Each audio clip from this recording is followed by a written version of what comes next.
Alo? Aşkısı, ne yapıyorsun? Bileğin nasıl? He. Hiç, ben öyle greyfurt yiyordum. Greyfurt demişken, çocuğumuz olsa şey deriz. Sen o zamana daha doğmamışsın, ananın yediği greyfurtta vitamin deriz.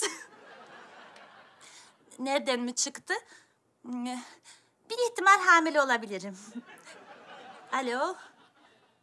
Evet, aşkımızın bir meyvesi olabilir diyorum ama net öğrenmek için henüz çok erken. O nedenle sen hiç canını sıkma. Aşkımızın meyvesi derken greyfurtu kastetmiyorum.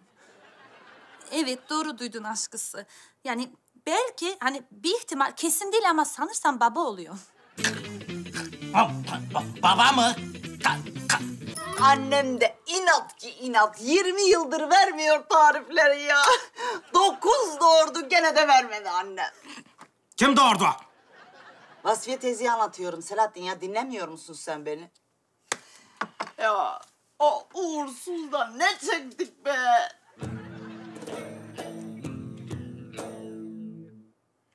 Babası, sen Orçun'u tebrik ettin mi? Sandviçi yok satıyormuş. Kars gravyeriyle sosisi aynı oluşumda buluşturdun ya. Sen bir dahisin oğlum. Şu kansere de bir çözüm bul diyeceğim ama o bunun yanında zayıf kalır. Selahattin, evladına destek bu mu? Babalık bu mu ha? Ne bileyim ben be? Uzmanı mıyım babalığın? Allah Allah. Yaptık bir tane, baktık olmadı, dükkanı kapattık. Dikkat et lan.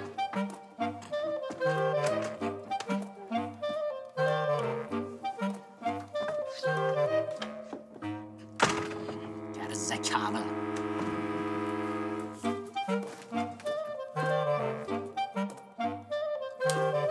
Oğlum neden bozuluyorsun ya? Adamın bile biraz şey yani, ondan nazlanıyor işte. Herkesin hayatta bir altın anı vardır. Başarıda zirveye çıktığın an. O sandviç benim altın anımdı.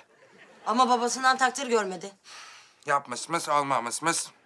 Çevreye verdiğim hayal kırıklığı için özür dilerim. Kendisinin altın anı neymiş sanki? Haydi Selahattin! Bravo aşkım, bravo aşkım. Ton! Biraz daha kırıtırsan daha kolay olur aşkım. Hadi bakalım. Kırıt aşkım, kırıt. Salla aşkım, salla aşkım. Evet.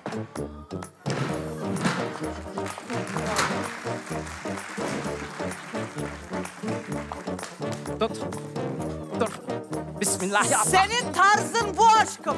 Sen busun aşkım.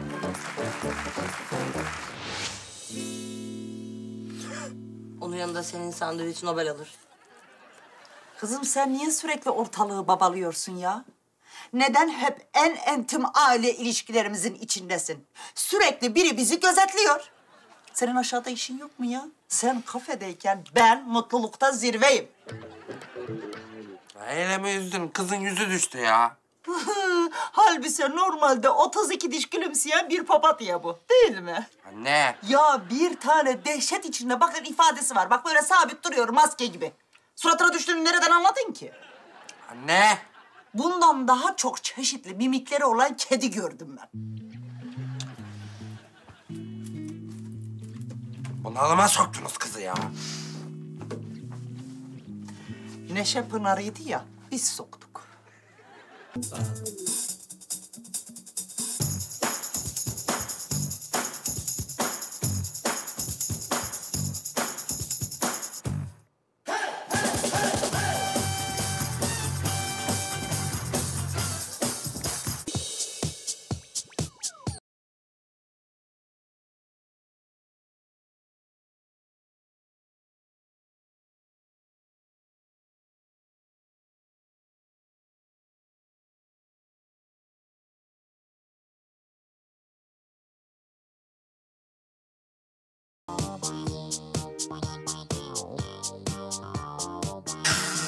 Allah!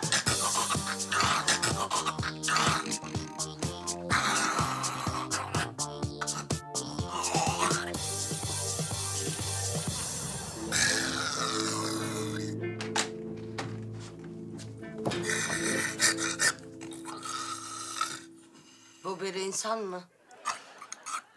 Değil. Babam.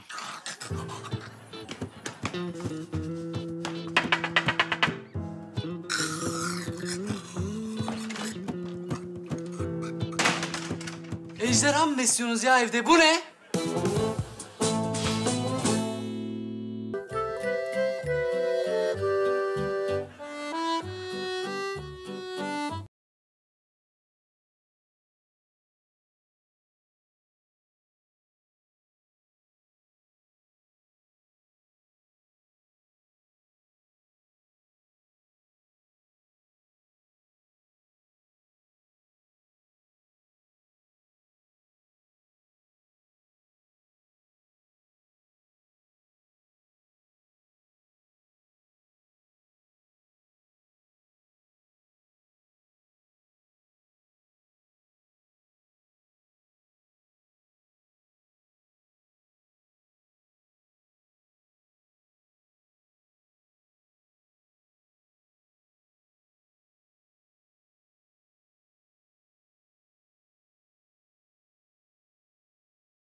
Yalıtımı yapın efendim.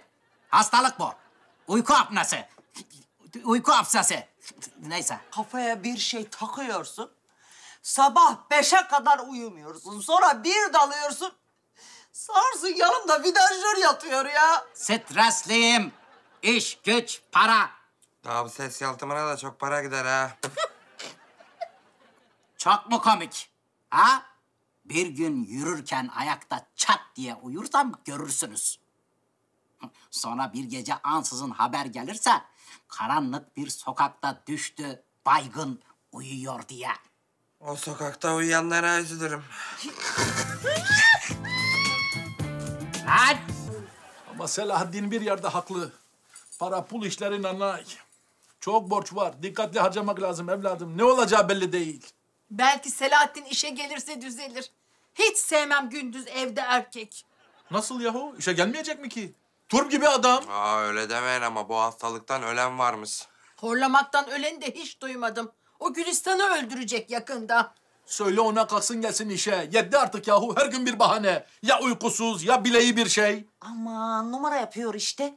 3 günde geçecek dediler. Hafif bir bilet burkulması dediler. Hala yatağa götürüyoruz kahvaltıyı ya. İşine geldi mi sokaklarda serçe gibi seke seke dolaşmayı biliyor ama. Manik serçe. Kanalımıza abone olarak tüm videolardan anında haberdar olabilirsiniz.